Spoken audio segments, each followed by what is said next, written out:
Glória a Deus. Vamos orar pela vida do Emerson. Estenda suas mãos, vamos abençoá-lo. Em nome de Jesus. Pai, obrigada, Senhor, pela vida do Emerson, que se dispôs a trazer a palavra nesta noite, Senhor. Pedimos que o Senhor venha usar ele com poder e graça e autoridade que vem dos céus, Pai. Senhor, dê sabedoria, Pai, em tudo que ele vier falar aqui. Seja com um propósito, Pai, vindo dos céus, Pai, para a nossa vida, para a nossa mente, para o nosso coração. Que através das palavras que saírem da boca deles, vindo da eternidade, nós possamos sair daqui transformados pela Tua palavra, que é viva e verdadeira, Senhor. Em nome de Jesus, Pai, nós abençoamos a vida do Emerson, em nome de Jesus. Amém. Amém. Agora eu vou cantar um hino aqui. Solta o playback aí. Ah, meu Deus do céu. Só no suco aí, né? Meu irmão, tem um negócio em Samuel, 1 Samuel, capítulo alguma coisa, que eu esqueci. Samuel diz algo muito interessante que eu queria compartilhar com vocês, assim. Meio que rapidinho, não é esse o assunto, mas Samuel, quando ele é trocado, que o Senhor ele fala o seguinte, ó, o povo está pedindo um rei. E Samuel fala o seguinte, Senhor, mas não deixa, Senhor, e não sei o quê. Aí o Senhor diz para Samuel, não, o povo está pedindo, então vai lá e dá a ele um rei lá e fica por isso mesmo. Aí Samuel, ele chega para o povo e fala algo muito sério, que eu acho que essa seriedade deveria estar no nosso coração. Ele diz para o povo o seguinte, eu não vou cometer o pecado de deixar de orar por vocês diante do Senhor. Às vezes, em oportunidades como essa, nós perdemos. E nós cometemos o pecado de deixar de orar uns pelos outros. E eu queria aproveitar essa oportunidade de orar por nós, amém? Oração e pizza nunca é demais, já está escrito lá em Provérbios. Senhor, muito obrigado pela vida dos meus irmãos. Muito obrigado pela vida dos irmãos que estão nos escutando em casa, aqueles que não puderam estar aqui conosco. Eu quero te agradecer por essa oportunidade, e sim, um privilégio. Peço, Senhor Deus, em nome do Senhor Jesus, que o Senhor cuide do nosso coração, cuide da nossa mente, cuide da nossa boca. O motivo de estarmos aqui reunidos em nome do Senhor Jesus Cristo é para que sejamos transformados conforme a Tua palavra, conforme o Teu plano, Senhor Deus, desde o início, arquitetado com muito carinho a nosso respeito. Eu te peço em nome do Senhor Jesus Cristo, que as coisas que serão ditas aqui, sejam ditas para a edificação da Tua igreja. Senhor Deus, não permita que homem apareça, não permita que nada apareça além do Teu Espírito falando ao nosso coração. E se o Senhor permitir, e seria bom assim, se alguém tivesse com o microfone e ficasse em silêncio durante 30 minutos, se nós escutássemos somente o Teu Espírito Santo falando dentro de nós. Que essa é a vontade da Tua igreja, Senhor Deus. Cuide de nós, em nome de Jesus. Amém. Vamos ler junto? Lucas 15.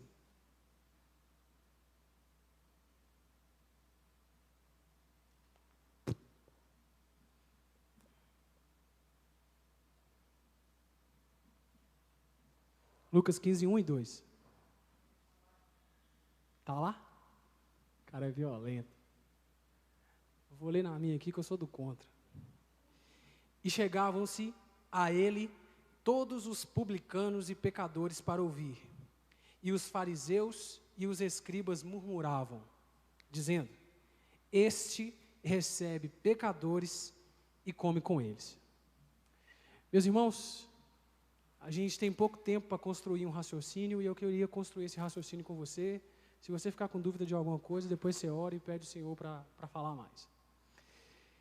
Existem dois tipos de interlocutores na Terra. Talvez você vai escutar alguém que diga o contrário. Talvez você vai escutar alguém que acha que existe mais. Mas como eu estou com o microfone, eu falo que é dois. Dois principais, pelo menos.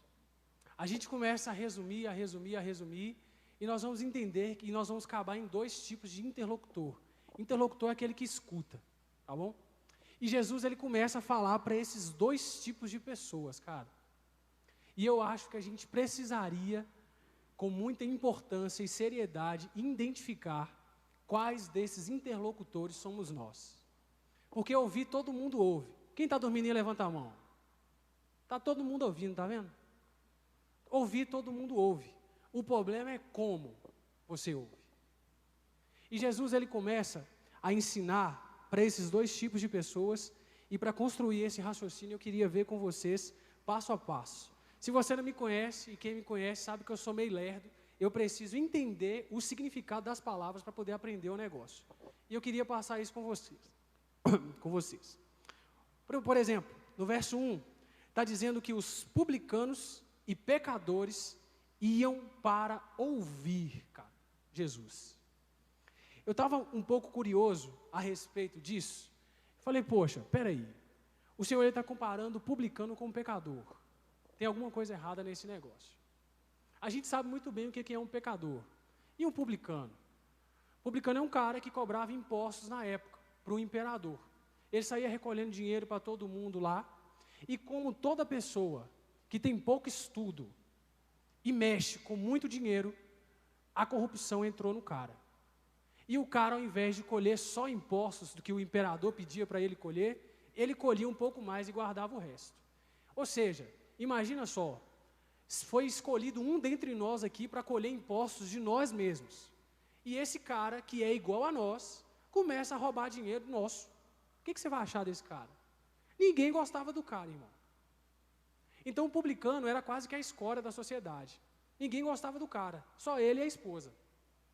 E as pessoas da época tinham uma noção do que era pecador. E quando Lucas escreveu, ele comparou o pecador ao publicano. Então falou, está mais ou menos no mesmo nível. E a palavra fala que esses caras iam ouvir a Jesus. E ouvir, no grego, é muito profundo, irmão. Eu não sei falar grego não, vocês já perceberam, né? Então eu anotei aqui. A palavra no grego para ouvir é homologion. Você pode não estar entendendo nada. Significa repetir exatamente o que ouve. Então o Senhor está dizendo que esses caras, junto com a escória da sociedade, que eram os publicanos, iam para ouvir um cara para conseguir repetir exatamente o que ele ouvia. Aí ele diz que o segundo interlocutor apareceu lá, que é os fariseus e escribas. Esses aqui já eram um pouco mais diferentes, velho. Eram os caras mais top do negócio. No Oriente, a sociedade ela é formada a partir da religião. Então, tudo que é feito lá vem a partir da religião. Ou seja, se a religião determina que uma mulher vai ser apedrejada porque ela traiu o marido, a lei civil vai dizer, a mulher vai ter que ser apedrejada. Então, no Oriente, tudo vem a partir da religião. E nessa época aqui, o contexto era muito mais forte. Não tinha influência nenhuma do Ocidente. Então, é o seguinte, fariseu e escriba era governador e ministro. Só os top do negócio. Tinha muito conhecimento para passar, todo mundo respeitava, mas no fundo, alguns não gostavam, porque ninguém gosta daqueles que sabem demais e se colocam numa posição superior aos outros. No fundo, aquilo que Tiago capítulo 4 diz, todos nós temos dentro de nós. Tiago capítulo 4 diz que o Senhor, Ele dá graça aos humildes e resiste aos soberbos. Ninguém gosta de nego soberbo, irmão. Se o Senhor não gosta, imagine nós que fomos feitos em imagem e semelhança do Senhor. Então, para construir esse raciocínio, nós vemos aqui que existem dois tipos de interlocutores. Os simples, porque afinal de contas, quando você para escutar alguém, a ponto de entender dentro de você que você está pronto para repetir exatamente o que a pessoa está dizendo, você se coloca numa posição de humildade. Você está dizendo, eu não sei, eu não presto, eu sei que eu sou um lixo, eu sei que eu sou uma escória, eu quero escutar alguém melhor do que eu para repetir exatamente o que esse cara está dizendo. É isso que os publicanos e pecadores foram fazer diante do Senhor. Aí, no mesmo verso 2, a gente vai ver o outro interlocutor, como ele age. E os fariseus e os escribas murmuravam, dizendo, este recebe pecadores e come com eles. Qual que é a diferença de um para o outro? O fariseu, ele sabe muito, cara. Ele entende muito. Ele conhece muito. E todo mundo que sabe muito, que conhece muito, tem dificuldade de parar para escutar qualquer outro tipo de pessoa. É fato isso.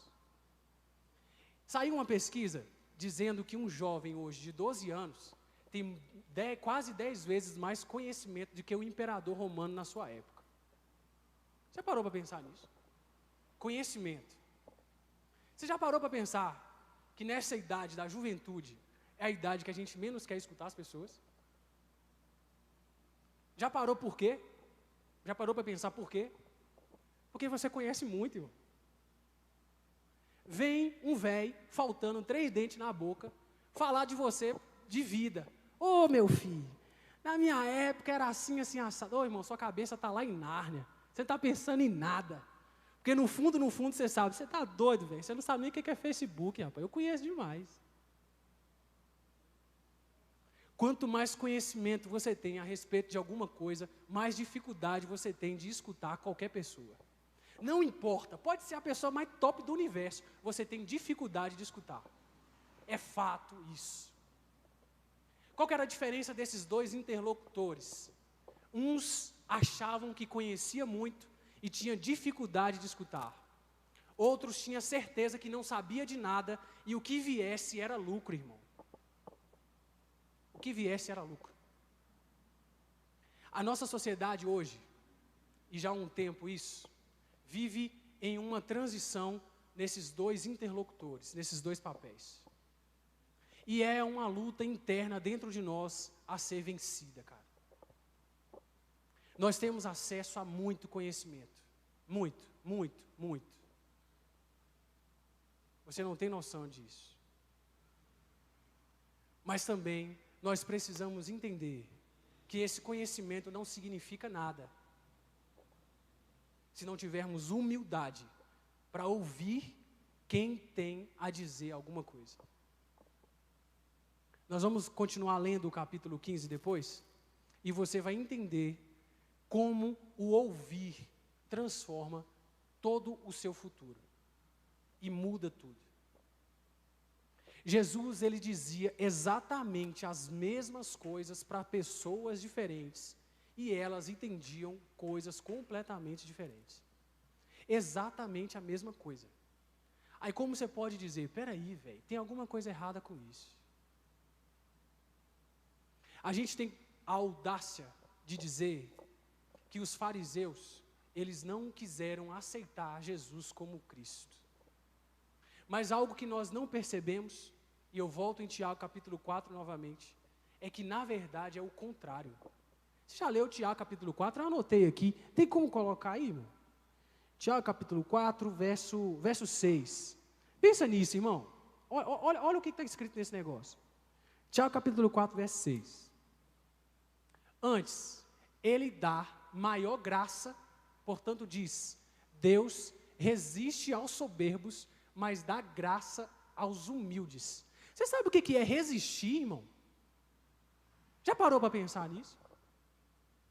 Imagina só, você está lá no Polo Norte, no Polo Sul, sei lá onde das quantas, onde faz muito frio. E alguém, e você está com a roupa que você está aí. E alguém liga o ventilador na sua frente. Resistir é você ficar trincando lá, segurando a onda. Isso é resistir. Imagina só, você está fazendo um regime seu aí, cabuloso aí. Vem alguém e coloca aquele melhor prato na sua frente. Você está morrendo de fome. Resistir é você dizer, não quero esse trem não. Só, queridão, que Deus não sente frio, nem fome. Então o que ele resiste? Você pensou no seu aspecto natural. E Deus, que é Espírito? Deus criou o homem para ser a sua imagem e semelhança. Nada menos do que isso. Quando a palavra diz que Deus resiste ao soberbo, significa que Deus está vendo aquilo que Ele mais ama sendo destruído e Ele não pode fazer nada. Nada. Ele quer fazer, só que Ele não faz porque Ele está resistindo. O Senhor está resistindo aos soberbos. Ele está vendo o soberbo se deteriorar, ele está vendo o soberbo se acabar, ele está vendo o soberbo ir para o quinto dos infernos, mas ele está resistindo para não fazer nada. O Senhor se posso falar como pessoa, é a pessoa que mais sofre na face da terra. Não há ninguém na terra, nem no céu, nem debaixo da terra que sofre mais do que o próprio Deus. 1 Coríntios capítulo 13 diz o seguinte: o amor é sofredor. E 1 João diz que Deus é amor. Ou seja, o cara é sofredor. Por que ele está sofrendo? Porque está todo mundo soberbo e ele não pode fazer nada e precisa resistir a isso. Esse é o nosso Deus, irmão. É inacreditável pensar assim, mas é o que nós vemos aqui. Ele resiste ao soberbo. E resistir é com dor. Eu não sei se o Senhor chora, mas que ele sofre, ele sofre. Muito. E a gente precisa dar uma resposta a isso. Como? Identificando qual interlocutor somos nós. Temos muito conhecimento, pouco entendimento de quem é o Senhor. Esse conhecimento que nós adquirimos tem nos feito sentar na cadeira de maquiagem de Satanás. Você já parou para pensar o que significa soberba? Soberba significa achar que você é superior. Está escrito lá no dicionário, achar, sentir-se. Soberba significa sentir que você é superior. Sentir. Irmão, nós é burro. Nós estamos sentindo que somos superiores. Eu vou te falar o que é sentir. Sentir é mais ou menos você sentar na cadeira, alguém encher a sua cara, rebocar a sua cara de maquiagem. As meninas sabem desse negócio. Põe um negócio no olho e aumenta 3 centímetros os cílios e pá, e toma e tá ali. Você chega na frente do espelho, ou você chega num casamento todo alinhado, com a cinta aqui travando você todinha. A pessoa fala, nu, caramba, irmão, você é bonito pra caramba. Aí você se sente bonito. Por quê? Você sentou num lugar, alguém te preparou para um momento, véio. Você se sente bonito. Só você chega em casa, tira a cinta, tudo em cima. Começa a tirar aquela patacada do oi, começa a passar rosas nas paradas para tirar. Na hora que você olha no espelho, irmão do céu, fala, meu Deus, isso é o rascunho do mapa do inferno. Você se sentiu bonita porque você sentou numa cadeira, alguém te preparou para aquilo. Soberbo é sentir-se superior. É você sentar na cadeira de Satanás e Satanás falar assim, ó, velho, você é grande pra caramba. E você tá lá, eu sou grande demais, moço. E tá andando como grande, se sentindo grande. E mal sabe que você passou o dia inteiro na cadeira de Satanás. E ele, ó, você é grande, hein? Aí você começa a andar como um grande. A tratar os outros como um grande. E o Senhor está lá em cima sofrendo. Porque Ele está te resistindo. Ele está te resistindo, velho. Meu irmão, vamos deixar de ser burros. A gente não precisa se sentir grande. Quando o Senhor disse que o homem é a sua imagem e semelhança, você não tem noção disso não. Se preocupa em tentar descobrir o que é imagem e semelhança de Deus para você ver. Nunca mais você vai querer sentar na cadeira de Satanás para ele te fazer sentir alguma coisa. Nunca mais. Aí você não vai se sentir grande. Você vai saber, eu sou grande, velho. Quando você se sente e quando você é totalmente diferente. Totalmente diferente. A sua forma de andar muda. As suas atitudes com os outros mudam. Porque aquilo que Tiago diz, que o Senhor ele dá graça aos humildes e resiste aos soberbos, começa a acontecer em você. Você começa a dar graça pela humildade e resistir à soberba. Você não tolera muita coisa. Você não tolera injustiça, por exemplo. E o Senhor, Ele consegue produzir isso em nós. Quantas horas? Beleza. Vamos lá. Capítulo 15, o Senhor, Ele traz algumas analogias como parábolas. Nos primeiros versos, Jesus, Ele conta a história de 100 ovelhas. 99 ficou, uma se perdeu, aí depois o cara foi lá, buscou a ovelha, e o Senhor, Ele diz o seguinte no verso 7. Digo-vos que assim haverá alegria no céu por um pecador que se arrepende, mais do que por 99 justos que não necessitam de arrependimento. Aleluia. E o Senhor, Ele continua ilustrando toda essa ideia que Ele entendeu dos dois tipos de interlocutores que Ele viu no início. O soberbo e o humilde. E Ele começa a dizer isso. Então Ele diz que há alegria no céu quando um pecador se arrepende. Ótimo, muito bonitinho, Jesus. Aí Ele começa a dizer de novo, no verso 10, do verso 7 ao 10, Ele conta a história de uma mulher que perdeu uma dracma, perdeu uma moeda. Essa mulher ficou desesperada. Por que ele falou mulher? Eu queria entender. Essa mulher ficou desesperada porque ela perdeu a moeda dela, arrumou um desespero, chamou todo mundo, vamos jogar a casa para cima até achar minha moeda. Achou a moeda, fez festa porque achou a moeda. Bonitinho, Jesus. Aí Jesus fala no verso 10, assim vos digo que há alegria diante dos anjos de Deus por um pecador que se arrepende. Ótimo, velho. Muito bom. Porém, irmão, o pecador, quando se arrepende, a única alegria que ele proporciona é no céu. Um pecador arrependido na terra, ele não serve para muita coisa, não. Por quê?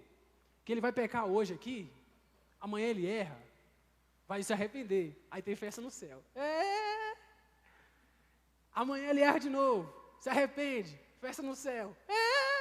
Trem doido, os anjos, ó, festa no céu e pá. Só que aqui na terra, tem alguém olhando para você e fala assim, pelo amor de Deus, velho, que vida miserável é essa, rapaz? Todo dia esse cara toma um tombo e levanta. Não tem condição, velho. Esse cara se arrepende todo dia. É bom se arrepender todo dia? Fantástico, irmão. Só que tem hora que fica chato. Por quê? Porque o arrependimento te faz começar de novo. É isso que arrepender significa. Você começa de novo. Errei aqui, eu preciso começar de novo, velho. Errei aqui, preciso começar de novo. Você já teve coragem de colocar aquela taça sua, que você só usa no Natal, na mão de uma criança que está aprendendo a andar? Por quê? Porque você já viu ela caindo quantas vezes? Ela está andando aqui de boa, daqui a pouco, tuf! Desgrama, esse menino vai morrer qualquer dia. Aí você sai colocando coisa nos cantos, fala, meu Deus do céu, a cabeça desse menino deve ser de plástico, tanto que ele bate essa cabeça. Você não coloca algo valioso na mão de alguém que anda cambaleando, irmão. Agora, de um adulto, você vai falar assim, ô fulano, pega as taças lá que a gente usa só no Natal, lá no guarda-roupa lá. E, meu irmão, você vai fazer outra coisa, você vai cuidar do Chester. Você vai descansar. Porque você sabe que o cara que está pegando as taças, ele não vai derrubar suas taças. Um pecador arrependido, ele só produz alegria no céu.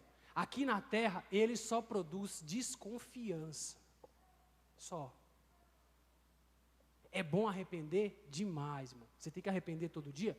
Tem. Mas não arrepende das mesmas coisas, não, moço. Senão fica chato. Ô, Senhor, misericórdia, me perdoa. O Senhor perdoa, mano. Por quê? Porque Ele dá graça aos humildes. O Senhor não está sofrendo por sua causa. Ele está sofrendo pelo soberbo. Você é soberbo? Se for, você está no pau da goiaba. Você vai para o inferno e o Senhor está sofrendo por sua causa, só isso. E, então, o Senhor começa a construir o raciocínio da parábola do filho pródigo, que todo mundo aqui já leu. A partir do verso 11. Eu não quero ler muito, não, porque eu fiquei sabendo que jovem pângua. Vocês pângua? Eu não vou ler muito, não. A parábola do filho pródigo é basicamente o seguinte. Pródigo significa gastador, esbanjador, nem que gasta dinheiro à toa. É isso que é pródigo. Um moleque chegou para o pai, falou, pai, eu quero a minha parte da herança. Já sabe disso. Aí o pai falou com ele, ô menino, toma. Aí o menino saiu, gastou o dinheiro todo, ficou com fome, dinheiro acabou, as mulheres pararam de falar que ele é bonito, sentiu fome, voltou para casa. Aí o pai viu ele de longe, falou com ele, ô, o menino voltou, rapaz. Aí pegou uma roupa, botou uma roupa no menino, botou um anel, uma sandália e pá. Aí no finalzinho, o irmão dele vê lá a festa acontecendo porque ele voltou para casa, fica indignado, o pai fala com o menino, ô rapaz, seu irmão voltou, rapaz. Aí ele fala lá e a parábola acaba. Acaba assim. Só que o foco disso é muito mais sério do que uma historinha da carochinha. Se você não percebeu até hoje, a parábola fala de filho, irmão. Antes, Jesus ele estava dizendo, existem dois interlocutores escutando a mesma coisa. Tudo que eu disser daqui para frente vai depender de quem você é. Eu vou dizer exatamente a mesma coisa, só que vocês vão escutar totalmente diferente. Ele disse isso para os fariseus, que tinham muito conhecimento, e disse isso para os publicanos e pecadores, que falou assim, eu já estou na água mesmo, eu já estou na merda, o que vier é lucro. Então, Jesus ele começa a construir o raciocínio a respeito do filho pródigo. Primeiro, os dois não tinham nem noção que eles eram filhos. Já parou para perceber isso? Primeiro, irmão, você tem que entender uma coisa. Ser filho não é ter coragem de chamar alguém de pai. Não é assim. Se você chama seu pai de pai, parabéns. Só mais um. Ser filho é totalmente diferente. No hebraico, a palavra pai significa casa forte. Eles têm essas paradas de ter significado bonito nas palavras. Filho significa extensão da casa. Não é só ser filho do cara. É estender a casa forte que é o pai. Não é só filho, velho. Filho todo mundo é. Só que a proposta de Jesus, o buraco é mais embaixo. E aí que ele começa a apertar um pouquinho a nossa porca. Jesus ele está dizendo, o primeiro moleque achava que era filho. E ele falou, pai, eu quero a parte da herança. Se fosse errado, o pai tinha mandado capar ele, irmão. Mas o que o pai fez? Toma. Por quê? Porque o pai sabia que ele era pai. E o filho, sabia que era filho, velho? Não sabia. Por quê? Pegou metade da fazenda, torrou. O que a gente está fazendo com os recursos que o Senhor está dando para nós, irmão? Às vezes a gente olha o filho pródigo como um desviado no meio da rua. Mas pródigo significa gastador. Talvez nós somos pródigos. Gastador é pródigo, significa. Às vezes a gente está torrando dinheiro, irmão, igual maluco. Quando nós não temos noção e responsabilidade de quem é o nosso pai, não tem porquê ser extensão de uma casa. Quando você não tem um porquê, tudo que vem na sua mão, você gasta de qualquer jeito. Você é pródigo, velho. Você gasta de qualquer jeito, irmão. Ah, eu estou afim de comer um hambúrguer, toma. Estou a fim de comprar um carro, toma. Para quê, moço? Pródigo. Não tem noção da responsabilidade, do valor que foi confiado a nós. O Senhor está dizendo o seguinte, se você me pedir metade da minha herança, velho, eu vou te dar, mas você vai fazer o quê? Aí a gente entra na discussão, é certo pedir dinheiro a Deus? É, ué. A viver de osmose? Fotossíntese? É, ué. Mas para quê? Para virar um pródigo? Nós vamos virar pródigo até quando, moço? A gente está pensando só em nós, velho. Hoje eu vivi uma situação em que pode ser que mexeu um pouco com o meu caráter. Eu já pensava em algo parecido, mas não igual. O cara ligou para a gente, teve um problema na família dele, não tinha para onde ir. Cara de outro estado, não tinha para onde ir, está trabalhando com a gente. Aí eu falei, putz, se eu mostrar a minha conta para esse cara, ele vai para a Praça 7 pedir dinheiro comigo. Eu não tenho um tostão para poder fazer nada pelo cara. Se eu tivesse dinheiro, irmão, o que eu faria? A igreja é a resposta para o mundo. Romanos diz que a criação aguarda ansiosamente pela manifestação dos filhos de Deus. Filhos de Deus. Não pecador arrependido, filho de Deus. A criação, e quando fala criação, irmão, é tudo. O gato, o cachorro e o homem. Tudo. Aguarda ansiosamente pela manifestação dos filhos de Deus. E os filhos de Deus estão fazendo o quê? Ah, meu filho. Toma, torra, torra. Nós tínhamos que chamar, nós tínhamos que ser torra, torra. Igreja, torra, torra. Nós estamos torrando, irmão. Nós estamos torrando, torrando. Nós somos pródigos. E um pródigo não faz diferença nenhuma na sociedade. Não faz. Lembre-se, filho é extensão de uma casa. E pai é casa forte. O que a gente tem que fazer então? Estender casa forte. Ó só, se eu entendi, você entende, irmão. E a história continua. Você percebeu que o moleque só voltou para casa porque o dinheiro acabou e ele teve fome? Ô irmão, dá uma moral aí, procura aí para mim fazer um favor aí. Peraí. E tomando não sei das quantas. Irmão, você pensa mais rápido que eu. Se você achar isso, você me fala. Que ele voltou para cá, ele teve fome e foi cuidar das comidas dos porcos lá. 14? Obrigado, irmão. Põe aí, irmão, 14. E havendo ele, presta atenção nesse trem.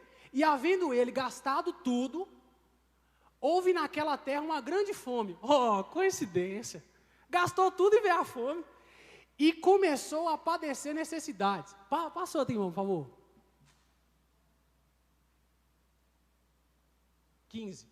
E chegou-se a um dos cidadãos daquela terra, teve fome, mas tinha negro que ainda tinha dinheiro, o qual o mandou para os seus campos apacentar porcos. Pode passar outro, por favor. E desejava encher-se o estômago com as bolotas que os porcos comiam, e ninguém lhe dava nada.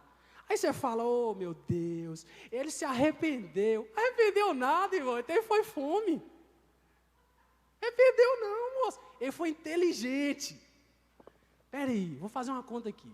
Meu pai tem dinheiro. Os caras que trabalham com meu pai têm comida. Vou voltar. Arrependeu? Ele foi só inteligente. Só isso. O mais interessante é o discurso dele. Tem como achar o discurso dele, Hélio? Como ele fala, eu vou chegar, ele ensaia. Eu vou chegar, vou falar com meu pai, que eu não sou digno de ser chamado seu filho. Olha aí. Olha lá. E o filho lhe disse, pai, olha o discurso dele, que lindo. Pai, pequei contra o céu e perante a ti, e já não sou digno de ser chamado seu filho. Ó. Aí depois ele diz, me deixa ser como um de seus escravos. Ai, ai, ai. O pecador arrependido, ele tem um discurso pronto, afinado, e a primeira coisa quando ele faz, quando ele chega diante do Senhor, me deixa ser seu escravo. Deixa de ser burro, moço. É filho, irmão. Filho. Foi-nos dado o poder de sermos feitos filhos de Deus. Está escrito lá, velho. João, é 9, Pablo? João 1,9? 1,19? É um trem assim. O Pablo que é burro na cabeça, ele é 1,19. Foi-nos dado o direito de sermos chamados filhos de Deus. O direito não, o poder. Poder, está escrito poder, irmão. Tem como aí, Hélio? João 1, ou é 9 ou é 19. Um dia eu chego lá, igual o Silas Malafaia. O cara sabe de tudo, velho, na cabeça. Se não for 19, é 9. Qualquer coisa você coloca aí no Pai dos Burros, no Google. Deixa eu ler com você, irmão, que eu acho que você está duvidando da minha palavra, velho. Essa Bíblia aqui não tem João, não, ó. Ah, achei.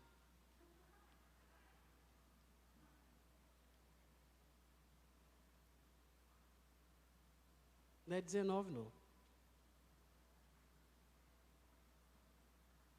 Depois a Ellen acha. Mas é basicamente isso. Foi-nos dado o poder de sermos feitos filhos de Deus. A proposta é essa, irmão. Não é ser um pecador arrependido. É bom arrepender? É. Mas não é essa a proposta. E o Lucas 15 continua com a parábola do filho pródigo. Aí entra a grande graça do Senhor. Irmão, leia isso comigo. Verso 15. Ah, trem de doido. Vou colocar isso aí de papel de parede, ele, para ver se nós aprendemos. Lucas 15, irmão. Olha só o que o pai fez com o moleque. O moleque chegou com o discurso todo afinado. Pai, e não sei das quantas, me deixa ser seu escravo, seu servo. O pai, cale-se. Olha o que o pai faz. Trazei depressa, verso 22, 15 e 22. Mas o pai disse aos seus servos, trazei depressa o melhor vestido, e vesti-lhe e ponde-lhe um anel na mão e alpacas nos pés.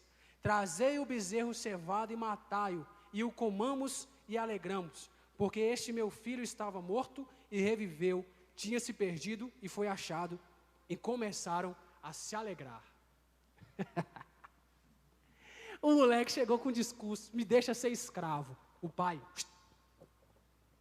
primeira coisa que o pai fez, você está com dificuldade, meu filho, de entender que você é meu filho? Espera aí que eu vou te fazer um negócio. Toma uma roupa nova, toma uma roupa de filho, toma um chinelo de filho e toma um anel de filho. Para ver se você aprende de uma vez por todas que você é filho. Meu irmão, se você não percebeu ainda, o Senhor, Ele permite ainda que a gente adquire bens para a gente ter uma noção de que somos filhos. Você acha que por que o Senhor te deu o que Ele te deu? Pra você esbanjar? É para você acabar com esse complexo de inferioridade seu, irmão. Você precisa acabar com isso. O Senhor te deu o que Ele te deu para você acabar com essa palhaçada de achar que você é escravo. Você é filho, velho. É por isso que Ele reveste a gente com essas coisas. Algum tempo atrás, aconteceu algo com a gente, em que eu estava falando com o irmão nosso, falei, velho, isso é loucura, não tem jeito. Aí, conversando com o irmão falando igual uma taquara rachada, o Espírito Santo falou comigo, eu te dei isso para curar o seu complexo de inferioridade. Falei, caramba, Senhor. O Senhor faz isso, é? E a gente vê isso aqui. O Senhor, para mostrar que nós somos filhos, Ele vai ter que desenhar. Ele vai te dar um anel de filho, aí você ainda duvida. Aí ele vai lá e te dá uma roupa de filho. Aí você duvida. Aí ele vai lá e te dá um chinelo de filho. Aí você duvida. Aí o senhor vai falar assim, eu vou ter que fazer uma festa para esse infeliz para ver se ele vai entender que ele é filho. Ué. E foi o que fez. Fez uma festa para o infeliz, para ele entender que ele é filho. E o problema não acabou. O pau estava torando na festa, e o pau quebrando, e o moleque, eu sou filho mesmo e tal. Aí chega o outro, mal acabado, estava lá no pasto, trabalhando igual, sai de mim, coisa. Trabalhando igual um maluco, chega com um discurso afinadinho. Olha só para você ver, velho. Olha o discurso do outro, no verso 30, 15 e 30. Vindo, porém, este teu filho, que desperdiçou. Olha o discurso do outro. O outro estava na casa, é filho também, só que estava trabalhando igual um doido e não sabia quem que era. Vindo, porém, este teu filho, que desperdiçou a tua fazenda com as meretrizes, mataste-lhe um bezerro cevado. Ó, e ele lhe disse, no verso 31, filho,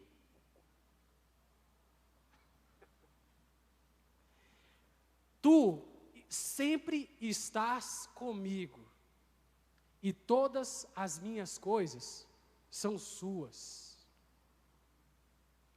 Mas era justo a gente alegrar com esse burro do seu irmão, que resolveu sair e torrar dinheiro. Ô, irmão, é difícil demais, irmãos. O cara estava na casa do pai, dava benção ao pai todo dia, trabalhava igual um miserável. Quando foi colocado à prova, ele só revelou, eu também sou um escravo. Foi o que aconteceu. Você entendeu isso? Ele disse,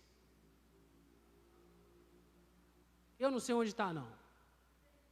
31, tu sempre estás comigo e todas as minhas coisas são suas. Trabalhava igual um escravo.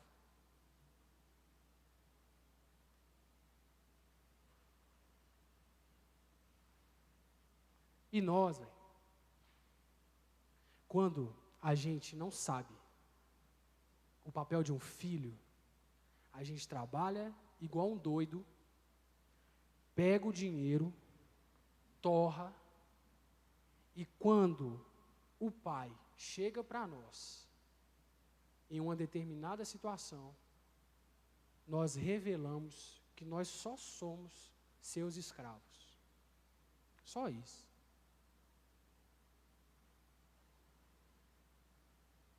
Escravo não tem moral não, irmão.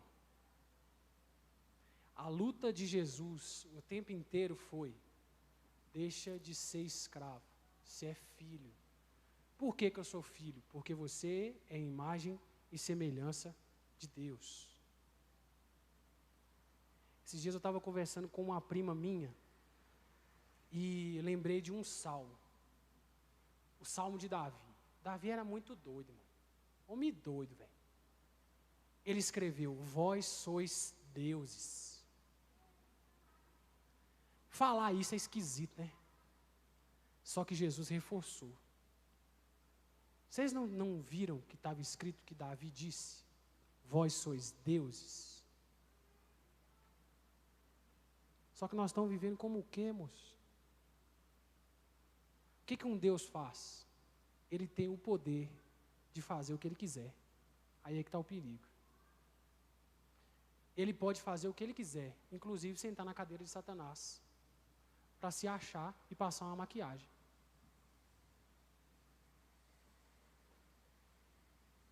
A gente precisa mudar, irmãos. E rápido.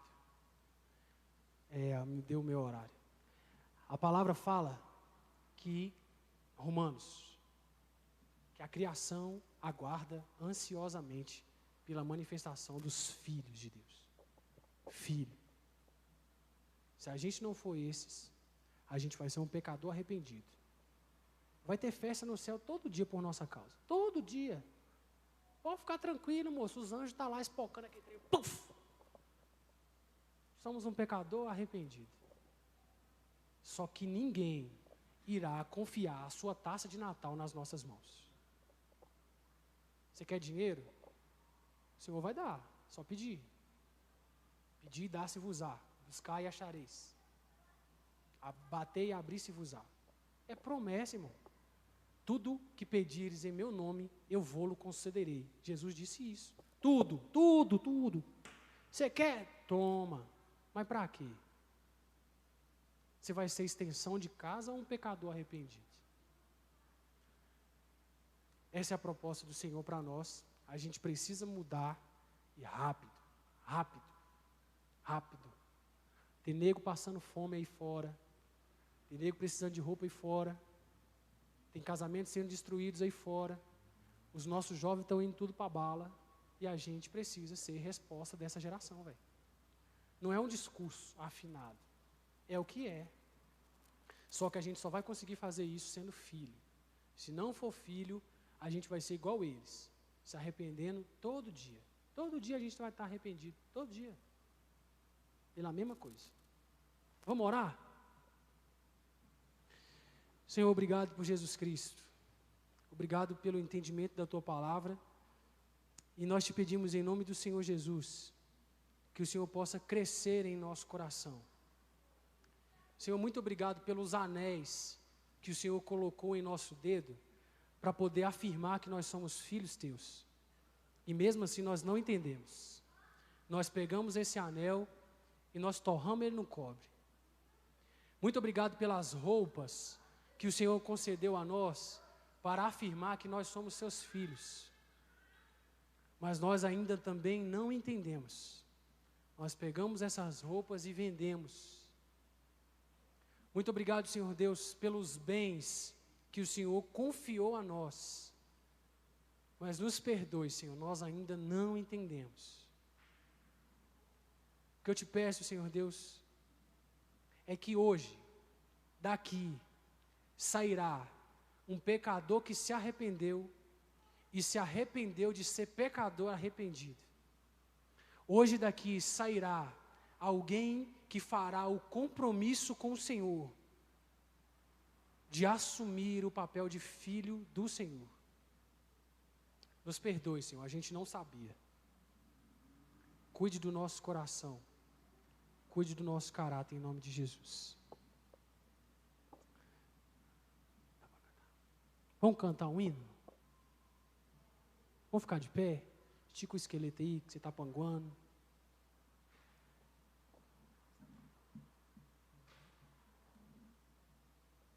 Nosso Deus é bom. Feche seus olhos aí. Minto, eu vou parar de falar o que você tem que fazer. Você faz o que você quiser. Você é filho, você não é pecador arrependido. O Senhor é bom.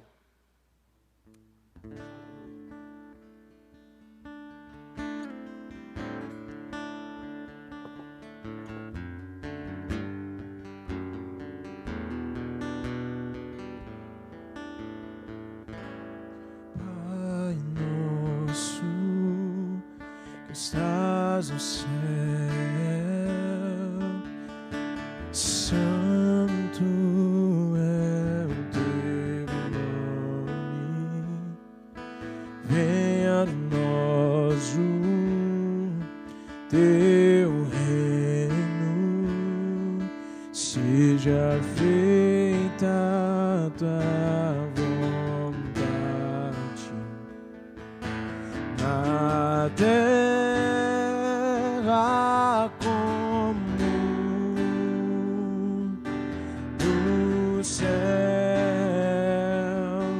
teu reino vem, a terra